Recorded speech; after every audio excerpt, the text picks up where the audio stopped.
by Charlotte Bronte. Chapter 1. My Story Begins. In 1825, I was 10 years old. My father and mother were dead. I lived with my aunt and uncle, Mr. and Mrs. Reed. Their house was called Gateshead Hall. The house was in Yorkshire, in the north of England.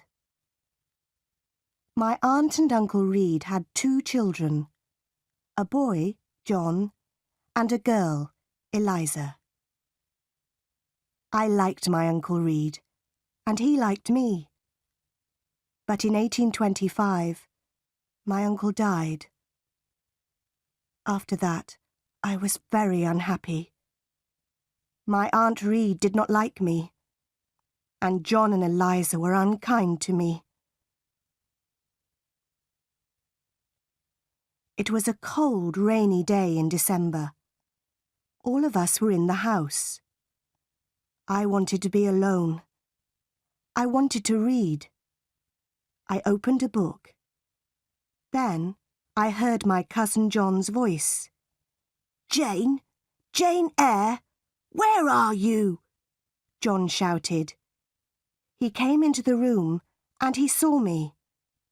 "Why are you reading my book?" he asked. "Give it to me." John took the book. He hit my head with it. I screamed. John hit me again. I pulled his hair and I kicked him. "Help! Help! Mama!" John shouted. "Jane Eyre is hurting me." Aunt Reed ran into the room. She pulled me away from John. "John hit me with a book," I said. "I hate him, and I hate you too." "You are a bad girl, Jane," my aunt said. "Why do you hate me?" "You don't like me," I replied. "John and Eliza are unkind to me. I want to leave Gateshead Hall." "You want to leave?" Aunt Reed said. "Where will you go? Your parents are dead. You cannot live alone." Aunt Reed thought for a moment. "My friend, Mr. Brocklehurst, is the owner of a school," she said. "I will send you to Mr. Brocklehurst's school." A few days later, Mr. Brocklehurst came to Gateshead Hall. He was a very tall man. His eyes were dark, and his face was cruel. "Jane Eyre," he said to me, "God does not like bad children. God punishes bad children, Jane Eyre." "God will punish John Reed," I replied. "John Reed hits me, and he shouts at me." "That is not true. You are a liar, Jane Eyre," Mr. Brocklehurst said. "You must not tell lies, and you must not live here with your cousins. You will come to Lowood School. You will become a good girl." "I want to come to your school, sir," I said. "I want to leave this house." "Bad girls are punished at my school, Jane Eyre," Mr. Brocklehurst said. "The girls work very hard at Lowood." "I will work hard. I will be a good pupil, Mr. Brocklehurst," I said. 2 weeks later, I left Gateshead Hall. I went to Lowood School. Video designed by English7levels.com. Chapter 2. Lowood School. It was the month of January. I arrived at Lowood School at night. A servant took me up some stairs and into a big bedroom. There were many beds in the room. The girls in the beds were asleep. The servant took me to an empty bed. I put on my nightclothes and I got into bed. Soon I was asleep too. I woke up very early. A loud bell was ringing. The bedroom was dark and cold. I watched the other girls. They washed in cold water and they dressed quickly.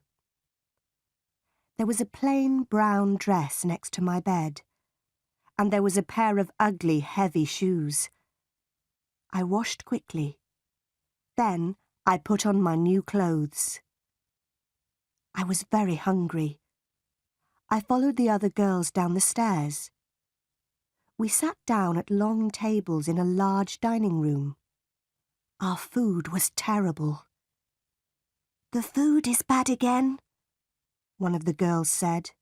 "Stand up," a teacher shouted. "Don't talk."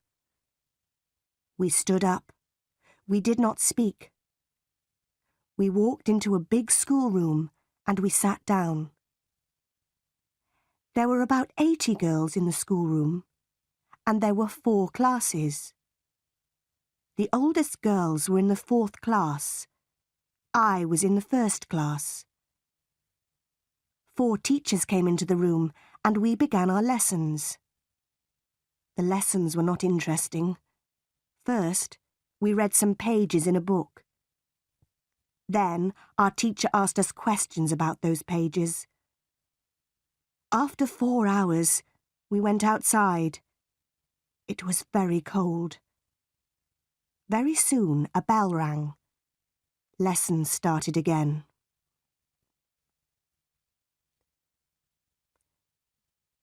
Three weeks passed. One afternoon, the head teacher came into the schoolroom. The head teacher's name was Miss Temple. Mr. Brocklehurst was with her. We all stood up. I stood behind an older girl.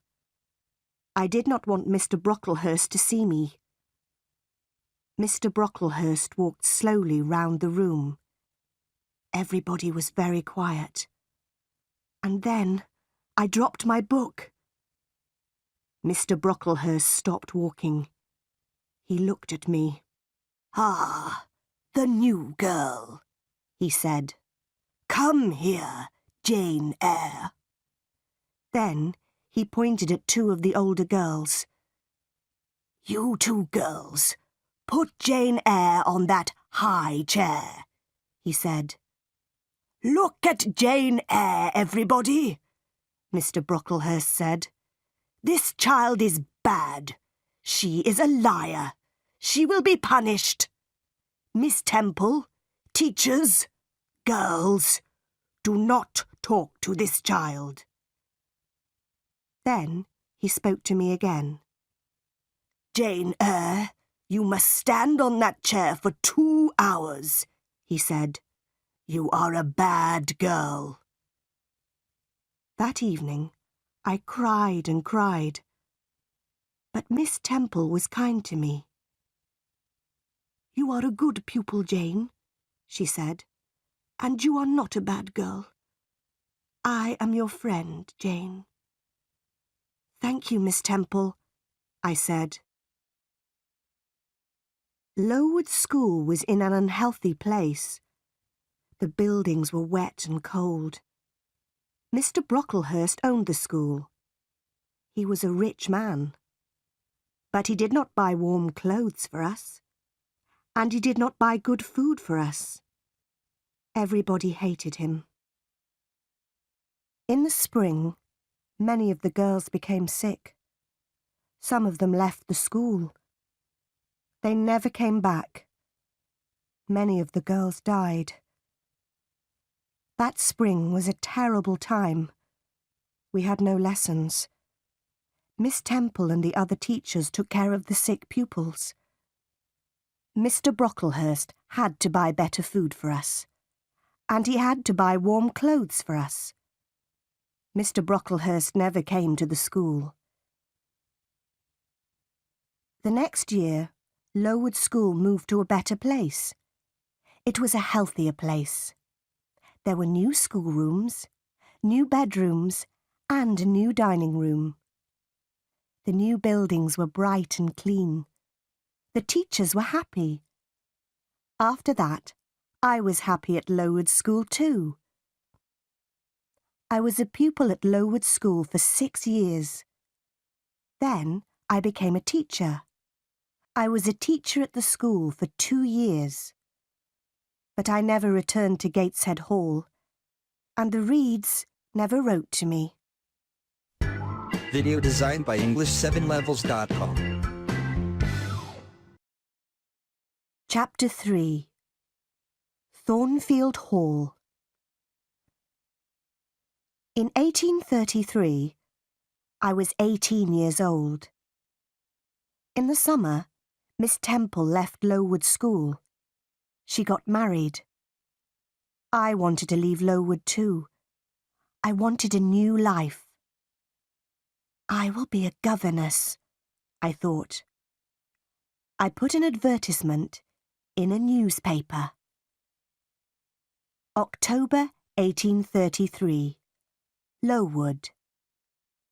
A young woman wants to teach 1 or 2 children in their home.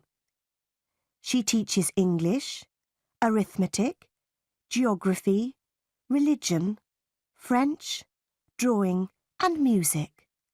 J.E. I had a reply to my advertisement. The reply was from Mrs. Fairfax of Thornfield Hall near Millcote. Millcote was about 70 miles from Lowood School. Mrs. Fairfax wanted a governess for a little girl. I wrote to Mrs. Fairfax immediately. I was going to be a governess at Thornfield Hall. I travelled to Millcote in a coach. At Millcote, a servant met me. He took me to Thornfield Hall. At Thornfield Hall, another servant opened the door. She was smiling. She took me into a small, warm room. A lady was in the room. She was sitting by the fire. "Are you Mrs. Fairfax?" I asked her. "Yes, my dear," she said. "And you are Miss Eyre. Are you cold?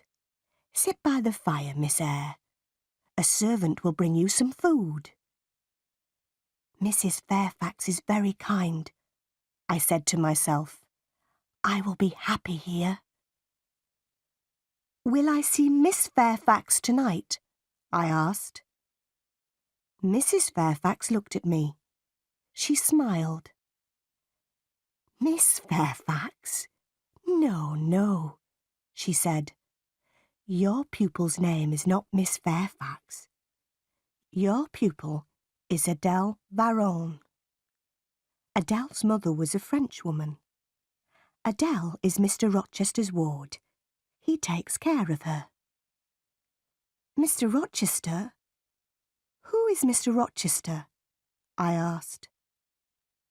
"Mr. Edward Rochester is the owner of Thornfield Hall," Mrs. Fairfax said. "I am his housekeeper. I take care of Thornfield Hall. Mr. Rochester is not here now. He does not like this house. He is often away from home." I was very tired.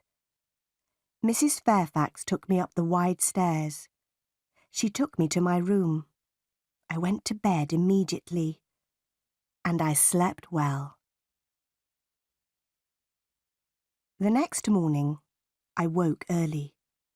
The sun was shining. I put on a plain black dress. I opened my bedroom door. I walked along a corridor and down the wide stairs. I walked out into the sunny garden. I turned and I looked up at my new home. Thornfield Hall was a beautiful house with many large windows. The garden was beautiful too. After a few minutes, Mrs. Fairfax came into the garden. She spoke to me. "Good morning, Miss Eyre," she said. "You have woken early. Miss Adele is here. After breakfast, you must take her to the schoolroom. She must begin her lessons. A pretty little girl walked towards me. She was about 8 years old. She spoke to me in French, and I replied in French. After breakfast, I took Adele to the schoolroom. We worked all morning. Adele enjoyed her lessons, and I was happy. In the afternoon, Mrs. Fairfax took me into all the rooms of Thornfield Hall. We looked at the paintings and at the beautiful furniture. We walked along the corridors. "Come up onto the roof, Miss Eyre," Mrs. Fairfax said. "You will see the beautiful countryside around Thornfield Hall." We walked up many stairs. At last, we were at the top of the house. We walked along the top corridor. Mrs. Fairfax opened a small door, and we walked onto the roof. "Look, Miss Eyre," Mrs. Fairfax said. "You can see for many miles." We stood on the roof for a few minutes. Then we went back into the house. We walked carefully towards the stairs. The top corridor was narrow and dark.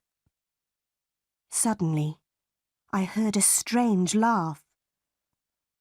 "Who is that, Mrs. Fairfax?" I asked. Mrs. Fairfax did not reply. She knocked on a door.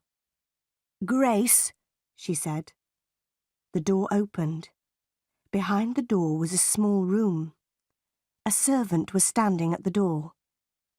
"Be quiet, Grace, please," Mrs. Fairfax said. The woman looked at Mrs. Fairfax. Then she closed the door. "That was Grace Poole," Mrs. Fairfax said. "She works up here. Sometimes she laughs and talks with the other servants. Don't worry about Grace. Please come downstairs now, Miss Eyre." Video designed by English7levels.com. Chapter 4. Mr. Rochester. 3 months passed. I had not met the owner of Thornfield Hall. Mr. Rochester had not come home. One January afternoon, I went out and I walked towards the road. I was going to the village of Hay. I was going to post a letter in the village. Hay was 2 miles from Thornfield Hall. The day was fine, but it was very cold. I walked quickly, and soon I was near the village. Suddenly, a big black and white dog ran past me. A moment later, a man on a black horse followed the dog. Then I heard an angry shout. The dog ran past me again. It was barking loudly. I turned round. The horse had fallen on the icy ground, and the man had fallen from the horse. I walked towards them. "Can I help you, sir?" I asked. "My horse fell. I've hurt my foot," the man said. The horse stood up. The man tried to stand up too, but he could not stand. He fell onto the ground again. The man was about 35 years old. He was not handsome, but he had a strong face. He had dark eyes and black hair. He was not very tall, but his body was powerful. "I'll bring somebody from Thornfield Hall," I said. "Do you live at Thornfield?" the man asked. "I am the governess," I replied. "Ah, yes, the governess," the man said. "Help me, please." The man stood up very slowly, and he put his hand on my shoulder. He walked slowly towards his horse. I helped him. He pulled himself onto the horse. "Thank you. Now go home quickly, the man said, and he rode away. I walked on to the village, and I posted my letter. Then I returned to Thornfield Hall. Bright lights were shining in the big house. I went inside. A big black and white dog walked towards me. It came from the dining room. I had seen the dog before. "Whose dog is that?" I asked a servant. "It's Mr. Rochester's dog," the servant replied. "Mr. Rochester has come home, but he has hurt his foot. His horse fell on some ice." I smiled. The owner of Thornfield Hall had returned. But I did not see Mr. Rochester again that day. I saw Mr. Rochester the next day. He sent for me in the evening. I put on a clean dress. I brushed my hair carefully. Mr. Rochester was in the large sitting room. He was sitting in a big chair. His right foot was on a small chair. Mrs. Fairfax and Adele were sitting with him. "This is Miss Eyre, sir," Mrs. Fairfax said. Mr. Rochester looked at me. He did not smile. "Sit by the fire, Miss Eyre," he said. "Where have you come from?" "From Lowood School," I replied. "I was there for 8 years." "8 years?" Mr. Rochester said. "That is a long time. Who are your parents?" "I have no parents, sir," I answered. "They are dead." "But where is your home, Miss Eyre?" Mr. Rochester asked. "I have no home, sir.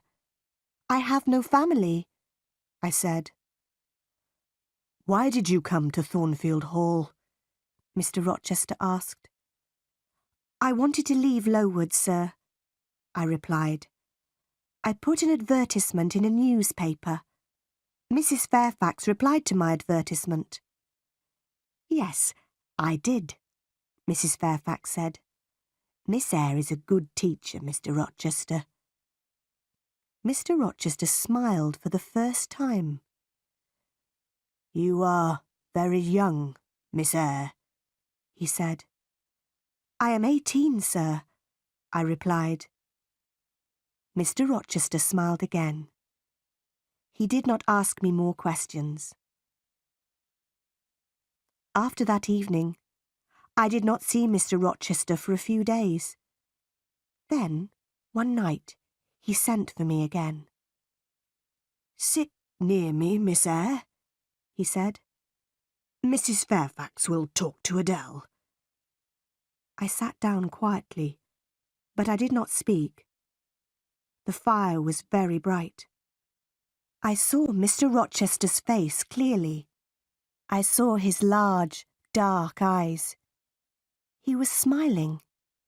He was happy. After a minute, Mr. Rochester spoke. "Miss Eyre," he said, "you are looking at me very carefully. Am I a handsome man?" "No, sir," I said. "You speak the truth, Miss Eyre," Mr. Rochester said. "Look at me again. Am I a kind man?" "No, sir," I said again. "You are smiling now, but you are not always kind." "That is true," Mr. Rochester replied. "I have had a difficult life. I have met bad people. I have been a bad person myself. Now Thornfield Hall is my home, but I hate this house. You are very young, Miss Eyre. You cannot understand me." "You are right. I don't understand you, sir," I said. I stood up. "Where are you going?" Mr. Rochester asked. "It is late. Adele must go to bed," I said. "Are you frightened of me, Miss Eyre?" Mr. Rochester asked. "No, sir," I replied. "But you say strange things, sir." Mr. Rochester smiled. "Take Adele to her bedroom now, Miss Eyre," he said. "We will talk again tomorrow." After that night, we talked together many times. Mr. Rochester was an interesting man, but he was a strange man, too. I often thought about him. Why does Mr. Rochester hate Thornfield? I asked myself. Thornfield Hall is a beautiful place, but Mr. Rochester is not happy. Video designed by English7levels.com. Chapter 5. Fire. It was March. One night I was in bed, but I was not asleep. The house was quiet. Suddenly, I heard a sound in the corridor outside my room. "Who's there?" I said. Nobody answered. Then I heard a strange laugh. I got out of my bed and I went quietly to the door. I listened. I heard another sound. Somebody was walking up the stairs to the top corridor. Then I heard somebody close a door. Was that Grace Poole? I said to myself. Yes, it was Grace. Why was she laughing? And why is she walking in the house at night? Is she mad? I must tell Mrs. Fairfax about this. I will speak to her now. I put on some clothes and I opened the door. There was a candle on the floor outside my room. The candle was burning. There was thick smoke in the corridor. I went into the corridor. I looked around me. The door of Mr. Rochester's bedroom was open, and the smoke was coming from Mr. Rochester's room. I ran into the room. "Wake up, sir!" "What happened, Jane?" "There was a fire, sir. Grace Poole tried to kill you." "Stay here, Jane. Open the window. I'll go upstairs." I sat in a chair by the window. Time passed. At last, Mr. Rochester returned. "Please don't worry, Jane," he said. "Grace Poole is a strange woman, but she won't hurt anybody tonight." I stood up. "Good night, sir," I said. Mr. Rochester held my hand. He looked at me, and he smiled. "Thank you, my dear friend," he said. "You saved my life tonight, Jane." "Good night, sir," I said again. I went back to my bed. I was very tired, but at first I could not sleep. Suddenly, I understood something. I loved Mr. Rochester. He had smiled at me. He had held my hand. Did he love me? I did not know. But I thought about Mr. Rochester for a long time. I did not see Mr. Rochester the next day. He did not send for me. In the evening, I went down to Mrs. Fairfax's sitting room. The housekeeper was looking out of the window. "The weather has been good today," Mrs. Fairfax said. Mr. Rochester had a good day for his journey. His journey? Where has he gone? I asked. I was surprised. He has gone to Ingram Park, Mrs. Fairfax replied. Mr. Rochester will stay there for a week or more. He has many friends. All his friends will be at Ingram Park this week. Will there be any ladies at Ingram Park? I asked. Yes, Mrs. Fairfax said. There will be many ladies there. Miss Blanche Ingram will be there. Mr. Rochester has known her for many years.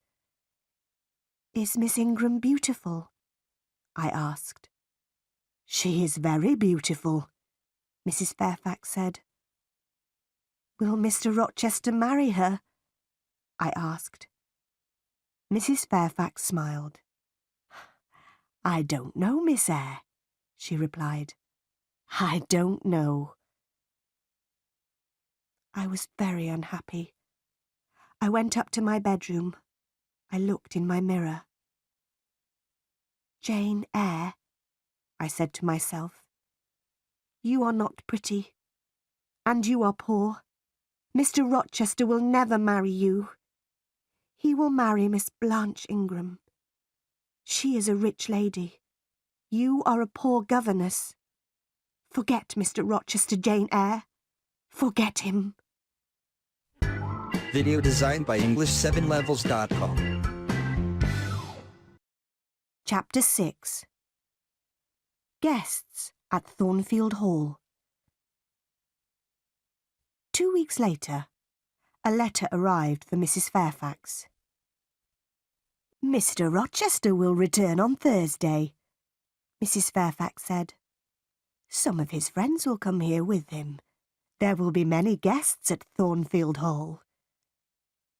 On Thursday evening, Mrs. Fairfax, Adele and I were in Adele's bedroom. Mrs. Fairfax was looking out of the window. The guests are arriving now, Mrs. Fairfax said. I went to the window and I looked out. There were 3 carriages. 2 people were riding horses. Mr. Rochester was riding his big black horse. A beautiful young woman was riding a white horse. Mrs. Fairfax pointed to the young woman. That is Miss Ingram, the housekeeper said. Then she went downstairs. Adele wanted to go downstairs too. No, Adele, I said. We cannot go downstairs tonight. Mr. Rochester is talking to his guests. The next day, Mrs. Fairfax came into the schoolroom. Mr. Rochester wants you to meet his guests tonight, Miss Eyre, she said. Adele must meet them too. Later, Adele and I went quietly into the sitting room. And soon, 8 ladies came into the room. One of them was tall, dark, and very beautiful. She was Blanche Ingram. Adele ran towards her. Good evening, beautiful lady, she said in French. What a pretty little girl, Blanche Ingram said. Miss Ingram spoke to the other ladies, and she spoke to Adele, but she did not speak to me. Half an hour later, the gentleman came into the room. I looked at Mr. Rochester. He saw me, but he did not speak to me. Miss Ingram pointed at Adele. Why doesn't this little girl live at school, Mr. Rochester? She asked. Adele learns her lessons at home, Mr. Rochester replied.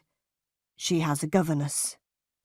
Oh, yes, that small woman by the window, Miss Ingram said. I had many governesses. I hated all of them. They were all ugly and stupid. Later, Miss Ingram and Mr. Rochester sang some songs together. Mr. Rochester had a fine voice, I listened to the songs. Then I left the room. Mr. Rochester followed me. "What is wrong, Jane?"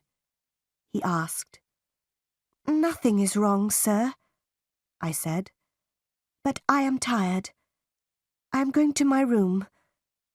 Good night, sir." "You are tired. And you are unhappy too," Mr. Rochester replied. "There are tears in your eyes. Rest now, Jane. But please come and meet my guests tomorrow evening. Don't forget, Jane." The guests stayed at Thornfield Hall for 2 weeks. Every evening, I went to the sitting room with Adele. Nobody spoke to me. Mr. Rochester and Miss Ingram were always together. One afternoon, Mr. Rochester went to Millcote. He returned late in the evening. I met him at the front door. "Another guest has arrived, sir," I told him. "His name is Mr. Mason. He has come from the West Indies." Suddenly, Mr. Rochester's face was pale. He held my hand tightly. "Mason. The West Indies. Mason," he said. "Are you ill, sir?" I asked. "Jane, my little friend, I've had a shock," he said. "Bring me a glass of wine, please." I went quickly to the dining room. I returned with a glass of wine, and I gave it to Mr. Rochester. "What are my guests doing?" he asked. "They are eating and laughing, sir," I replied. "Mr. Mason is talking to the other guests." "One day they will all hate me," Mr. Rochester said. "Now go into the dining room again. Tell Mason to meet me in the library." I gave Mr. Mason the message. Then I went to my bedroom. I got into my bed. Later, I heard Mr. Rochester coming up the stairs with Mr. Mason. They were laughing and talking. Soon, I was asleep. Video designed by English7levels.com. Chapter 7. A terrible night. Some hours later, I woke up. A terrible cry had woken me. The moon was bright. Its light was shining through my window. I listened. Then I heard somebody shouting. "Help! Help! Rochester! Help me!" The voice came from the top corridor. "Help! Help!" I got out of bed, and I put on a dress and some shoes. I opened my door. All the guests were in the corridor outside the bedrooms. They were all asking questions. "What happened?" they asked. "Is there a fire? Who is hurt? Where is Mr. Rochester?" "I am here," Mr. Rochester said. He was walking down the stairs from the top corridor. "What is wrong, Mr. Rochester?" Miss Ingram asked. "What has happened?" "Nothing is wrong," Mr. Rochester replied. "One of the servants has had a bad dream. Go back to bed." I went back to my room, but something was wrong. I did not get into my bed. I waited. Soon, somebody knocked on my door. I opened the door.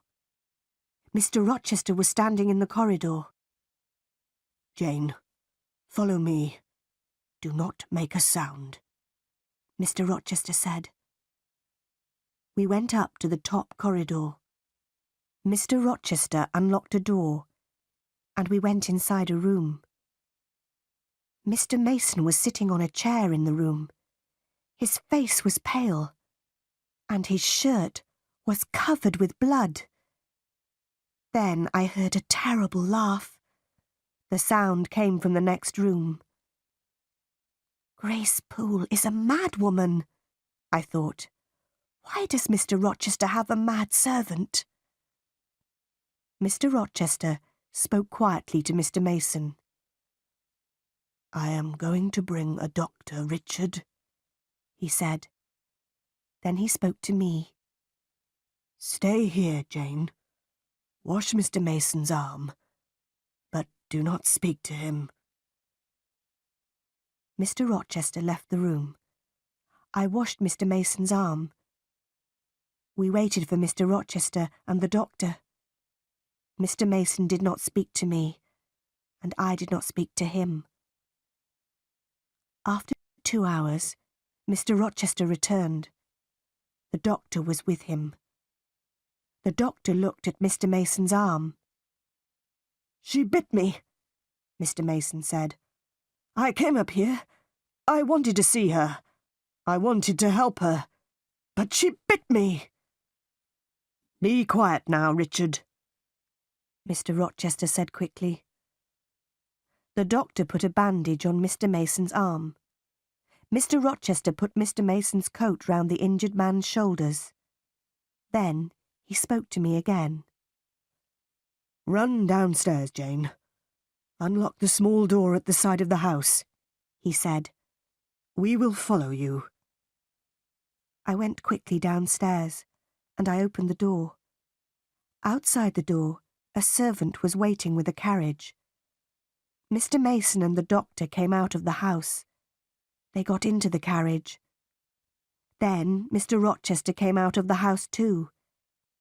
Mr. Mason spoke to him through the window of the carriage. Help her. Be kind to her, Rochester, he said. Yes, I will, Mason, Mr. Rochester said. The servant drove the carriage away. Will you walk in the garden with me, Jane? Mr. Rochester asked. I do not want to sleep now. Yes, I will, sir, I said. Soon it was morning. The birds were beginning to sing.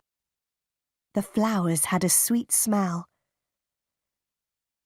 It has been a strange night, Jane, Mr. Rochester said. Were you frightened? I am frightened of Grace Poole, I said. She will hurt you one day. I am stronger than she is. She will not hurt me, Mr. Rochester said. He looked at me for a few moments. Are you my friend, Jane? He asked me. Yes, sir. I will be your friend forever, I replied. Thank you, my dear, Mr. Rochester said. I have made mistakes. Now I want to be happy. That is not wrong, is it, Jane? He stopped speaking for a minute. Then he said, Go into the house. I'll talk to you tomorrow. But the next day, I had a letter from Gateshead Hall, my Aunt Reed's house. The letter was from my cousin Eliza. Gateshead Hall. Dear Jane Eyre, my brother, John, is dead. My mother is very ill. She wants to speak to you. Please come quickly, Jane. Your cousin, Eliza Reed. I started the journey to my Aunt Reed's house immediately. I arrived there the next day. My Aunt Reed was very, very ill. She could not move, and she did not speak to me. I wanted to return to Thornfield Hall. I wanted to see Mr. Rochester. But Eliza wanted me to stay at Gateshead Hall. After 3 weeks, my aunt spoke to me at last. She spoke very slowly. "Are you Jane Eyre?" she asked. "Yes, Aunt Reed, I am Jane Eyre," I replied. "There is a letter for you," Aunt Reed said. "It is in my desk. Call Eliza, please. She will get the letter." Eliza came into the room. She opened the desk and she gave me a letter. "Read the letter, Jane," my aunt said. The letter had come from Madeira, but it was 3 years old. Madeira, October 1831. Dear Madam, I am Jane Eyre's uncle. I am a very rich man. I have no children. One day, Jane will have all my money. Tell her about me. She must write to me. John Eyre. "I answered that letter," Aunt Reed said. "I hated you, Jane. I did not want you to have your uncle's money. I wrote to John Eyre. I wrote, 'Jane Eyre is dead. She died at Lowood School.' I am sorry, Jane. I was wrong." Mrs. Reed died that night. I left Gateshead Hall a few days later. I took my uncle's letter with me. Mr. Rochester met me at Thornfield Hall. "Welcome back to my house," he said. "This is your home, Jane." "Thank you, sir," I said. "I am very happy here." Mr. Rochester's guests had left. No other visitors came to Thornfield Hall. Every day, Mr. Rochester and I talked together. And every day, I loved him more. Video designed by English7levels.com. Chapter 8. In the Garden. In June, the weather was hot. One evening, I walked into the garden. Mr. Rochester was there too. "Do you like this house, Jane?" he asked. "Yes, sir," I replied. "Soon, Adele will go to live at a school, Jane," he said. "Then I will not want a governess here. Will you be sad then, Jane? Will you leave Thornfield Hall?" "Leave?" I said quickly. "Must I leave Thornfield?" "My dear." Mr. Rochester stopped. He was silent for a moment. Then he said, "I am going to be married soon." "Oh, sir," I said. "Then I must go far away from Thornfield, far away from you, sir." I started to cry. "I will always remember you, Jane," Mr. Rochester said. "Will you forget me?" "No, sir," I replied. "I will never forget you. I don't want to leave Thornfield, sir. I don't want to leave you." "Don't leave, Jane," Mr. Rochester said. "Stay here." He smiled at me. "I must not stay here, sir," I said. "You are going to marry Miss Ingram. I am poor. I do not have a pretty face. But I have a heart. It is a loving heart, sir." "Jane, I am not going to marry Miss Ingram," Mr. Rochester said. "She is rich. She is beautiful. You are poor. You are not beautiful. But I want to marry you. Will you marry me, Jane?" For a moment, I could not speak. At last, I asked, Do you love me, sir? I do, he replied.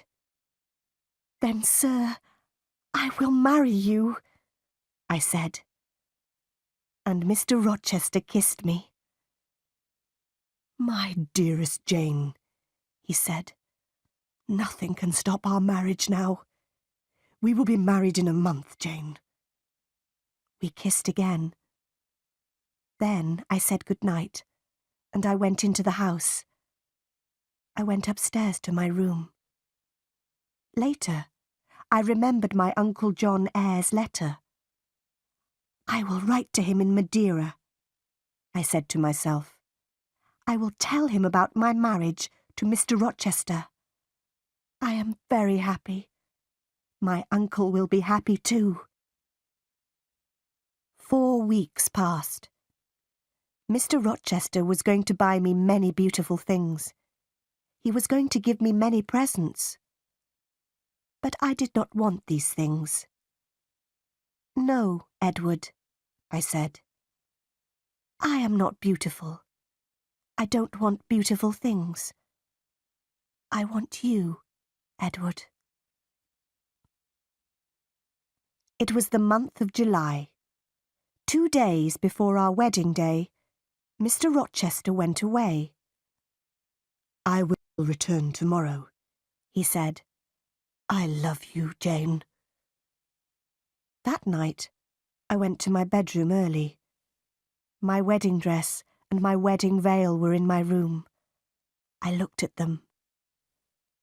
In 2 days, I will be Jane Rochester, I said to myself. Then I went to bed. But I did not sleep well. The next day, Mr. Rochester returned. He looked at me carefully. What is wrong, Jane? He asked. Your face is pale. Are you frightened? I had a very strange dream last night, I said. It was a dream about this house. But in my dream, Thornfield Hall had no roof. The walls were burnt. They were black. In my dream, I tried to find you, but you were not in the house. Are you afraid of a dream, Jane? Mr. Rochester asked. No, Edward, I replied. But I woke up from my dream. There was a woman in my room. She was tall and heavy. She had long black hair. The woman was holding a candle, I said. She put the candle by my mirror. She put my wedding veil over her head, and she looked in the mirror. Then I saw her face. It was a strange, terrible face, Edward, I said. Suddenly, the woman tore my veil into 2 pieces. She threw the pieces on the floor. What happened next? Mr. Rochester asked. The woman held her candle near my face, I replied. She looked at me, and she laughed. Then she went away. This happened in your dream, Jane, Mr. Rochester said. It did not happen in my dream, Edward, I said. This morning, my wedding veil was on the floor of my room. It was torn. It was in 2 pieces. But the woman did not hurt you, Jane, Mr. Rochester said. Sleep in Adele's room tonight, my dear. You will have no more bad dreams. Video designed by English7levels.com. Chapter 9. Mr. Rochester's Wife. It was our wedding day. We were going to be married in a church near Thornfield Hall. After the marriage, we were going to travel to London.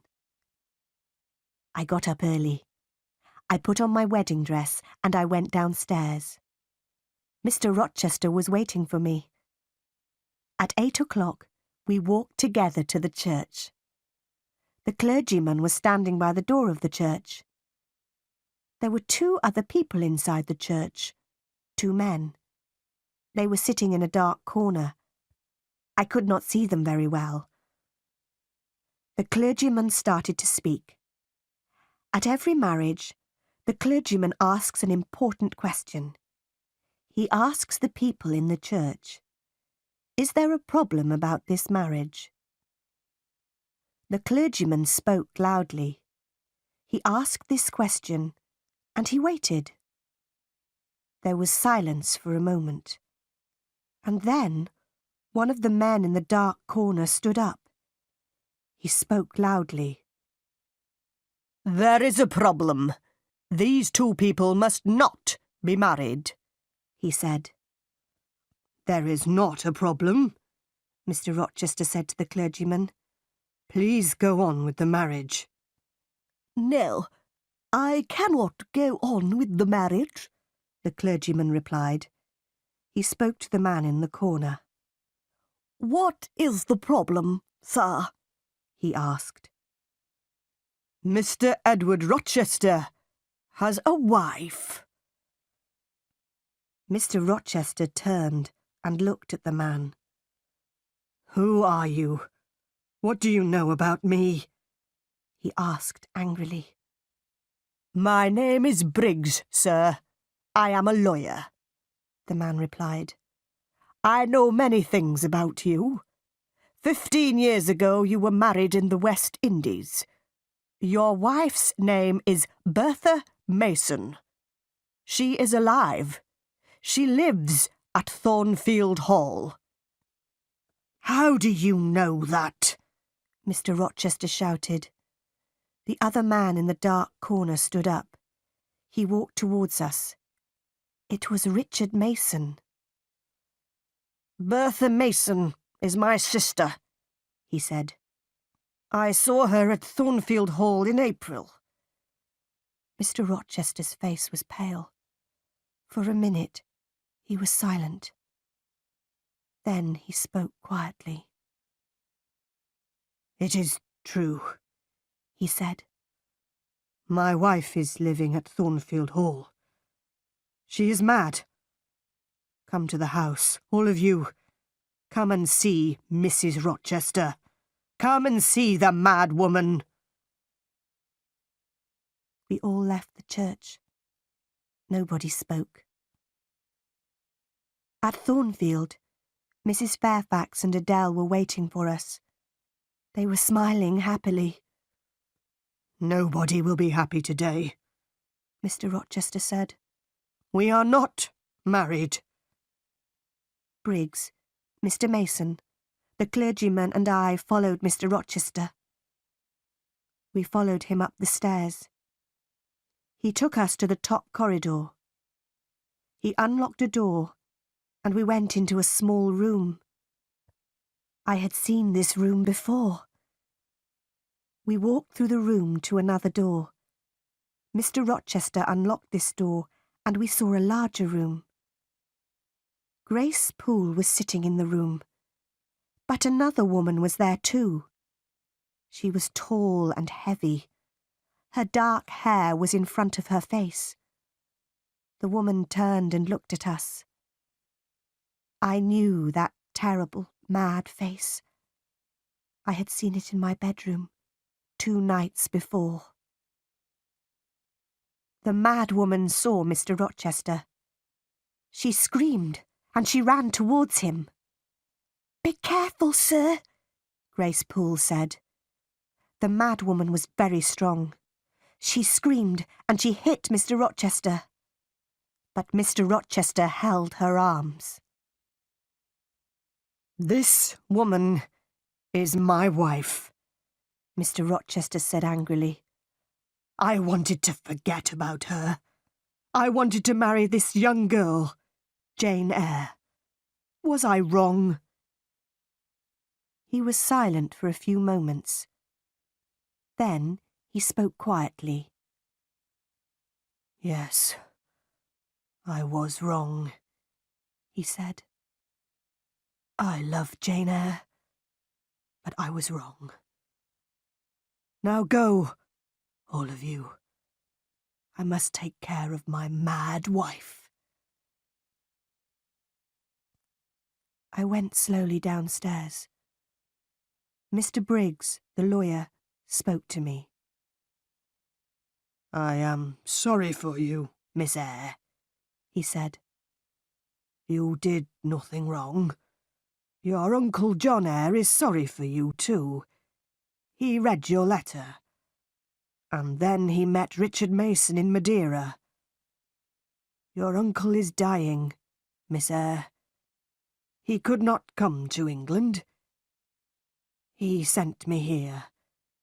He wanted me to stop this marriage." I did not answer. I went to my room, and I locked the door. I took off my wedding dress. I put on a plain black dress. I lay down on my bed. I am Jane Eyre today, I thought. I will be Jane Eyre tomorrow. I will never be Jane Rochester. I must leave Thornfield Hall. I must never see Mr. Rochester again. My life here is finished. Many hours later, I got off the bed. I unlocked my door. Mr. Rochester was waiting outside my room. "You are unhappy, Jane," he said. "I am very, very sorry. Jane, we will leave Thornfield. We will go to another country. We will be happy again." "I cannot be your wife. I cannot live with you," I said. "I must leave you, Edward." "Listen, Jane," Mr. Rochester said. "My father wanted me to marry Bertha Mason. Her family was very rich. I married her. My father was happy. But I was not happy.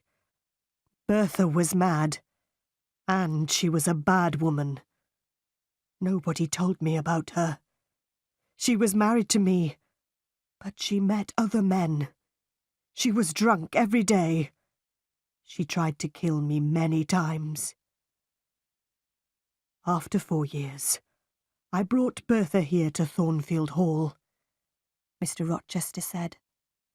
"Then I went away. Grace Poole took care of Bertha. I met other women. One of them was a French singer. She was Adele's mother. Adele is my daughter, Jane. But I did not love the French singer. I did not love anybody. I came home to Thornfield Hall. Then you came here and I loved you. I will always love you. Please stay with me, Jane." "No, Edward," I said. "I am going away. We will be unhappy, but we must not be together. Goodbye, Edward." "Oh, Jane! Jane, my love!" Mr. Rochester said. "Don't leave me." I kissed Mr. Rochester. "God will help you, Edward," I said. Quickly, I went into my room. I put some clothes into a bag. Later, I heard Mr. Rochester go into his room. Very quietly, I went downstairs. I opened the small door at the side of the house. I left Thornfield Hall, and I walked to the road. It was dark. Soon, a coach came along the road. I gave all my money to the driver of the coach. I got into the coach. Many hours later, the coach stopped. It was 10 o'clock in the morning. "You must give me more money now," the driver said. "I have no more money," I said. "You have no more money? Then you must get out of the coach, the driver said. I got down onto the road. The coach moved away quickly, but I had left my bag in the coach. I looked around me. I was on a cold, empty moor. I was tired and hungry. I walked and walked. I had no money. I had no food. I walked until the evening came. At last, I lay down on the ground. I fell asleep immediately. Video designed by English7levels.com. Chapter 10. Moor House. The next morning, I woke late. I walked along the road for many miles. It started to rain. Soon my clothes were wet. I saw no one. I walked on the moor all day. In the evening, I was very tired again. I must sleep soon, I thought. Where shall I sleep? Then I saw a light. I walked slowly towards it. The rain was falling heavily. But I saw a house near the road. I walked up to the house. I knocked on the door. I waited, but nobody opened the door. I stood outside the house. I was very cold and very tired. I could not move. I am going to die here, I said. Then I heard a young man's voice. The man was standing behind me. No, you will not die at Moor House, the man said. Then he unlocked the door of the house. He took me into the house. He took me into a warm sitting room. Please sit down, he said. Two pretty young women came into the room. Give this poor woman some food, Diana, the young man said. Give her some dry clothes, Mary. Then he spoke to me again. My name is St. John Rivers, he said. These are my sisters, Diana and Mary. What is your name, young woman? My name is Jane Elliot, I said. I closed my eyes. Jane is very tired, Diana said. She must go to bed now. I stayed in bed at Moor House for 3 days. Diana and Mary Rivers were governesses. They were staying at Moor House for a few days. St. John, their brother, was a clergyman. They were very kind to me. Soon we were good friends. One day, St. John asked me about my life. I was a governess too, I told him. And I told him about Lowood School. But I did not tell him about Thornfield Hall. I did not tell him about Mr. Rochester. I want to work, St. John, I said. Will you help me? I have a plan, St. John said. A few miles from here, there is a village. Many of the girls in the village cannot read or write. I am going to pay for a girls' school in the village, but I must find a teacher for these girls. I will teach them, St. John, I said. Good, he said. There will be a small house next to the school. You will live there. 3 days later, a letter arrived for St. John. Diana, Mary, our Uncle John is dead, he told his sisters. But we will not have any of his money. He gave the letter to his sisters. They read it. Uncle John was our mother's brother, Diana told me. He was very rich, but he has given all his money to another niece. We do not know her. Soon I went to live in the village. I lived in the house next to the school. Every day I taught the girls. My pupils worked hard. But I was not happy. Every day I thought about Edward Rochester. Does he think about me? I asked myself. 4 months passed. One day, St. John Rivers came to my house. He was holding a letter. He was worried. What is wrong? I asked. I want to ask you 3 questions, Jane, he replied. Is your name Jane Elliot? Do you have another name? Do you know Jane Eyre? I looked at him for a moment. I did not speak. I have some news for Jane Eyre, St. John said. Jane Eyre was a pupil at Lowood School, and she was a teacher there. Then she was a governess at Thornfield Hall, the home of Mr. Edward Rochester. How do you know this? I asked. What do you know about Mr. Rochester? How is he? I don't know, St. John said. This letter is from a lawyer.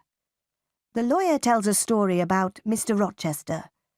Mr. Rochester had a mad wife, but he tried to marry Jane Eyre. She left Thornfield.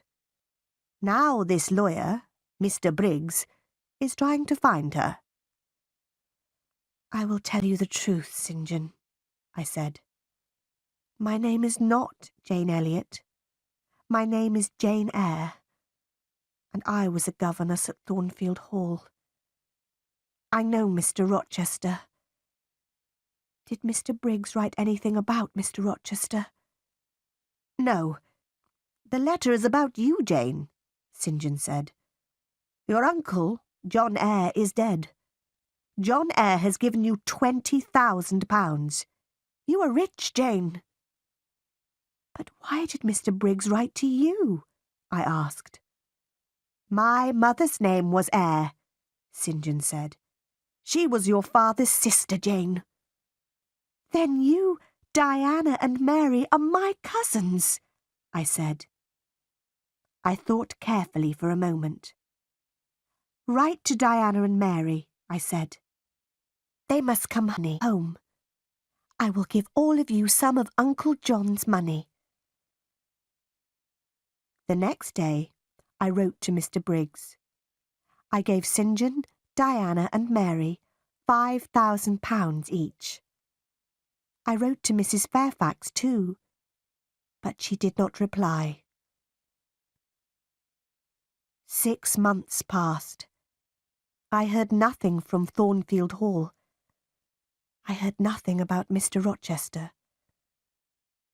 Then, one day, I was walking on the moor. Suddenly, I heard a voice. There was nobody on the moor, but the voice was calling my name. Jane, Jane, Jane.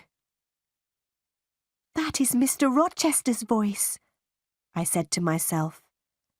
Then I shouted, I am coming, Edward! I am coming! I ran to Moor House. I spoke to my cousins. I am going to Thornfield Hall tomorrow, I told them. I began my journey the next day. Video designed by English7levels.com. Chapter 11. My story ends. 2 days later, I got out of a coach. I was standing on the road near Thornfield Hall. I ran across the fields. Was Mr. Rochester at Thornfield? Was he ill? And then I saw the house. The house had no roof. Its walls were burnt and black. Nobody was living there. I looked at the burnt black house. I had seen this before. I had seen it in a dream. I was frightened. Where was Edward Rochester? I went to the village of Hay. I asked about Thornfield Hall. I asked about Mr. Rochester. 3 months ago, there was a fire at Thornfield Hall, a man told me. The madwoman burnt the house. She was Mr. Rochester's wife. Was Mr. Rochester in the house? I asked.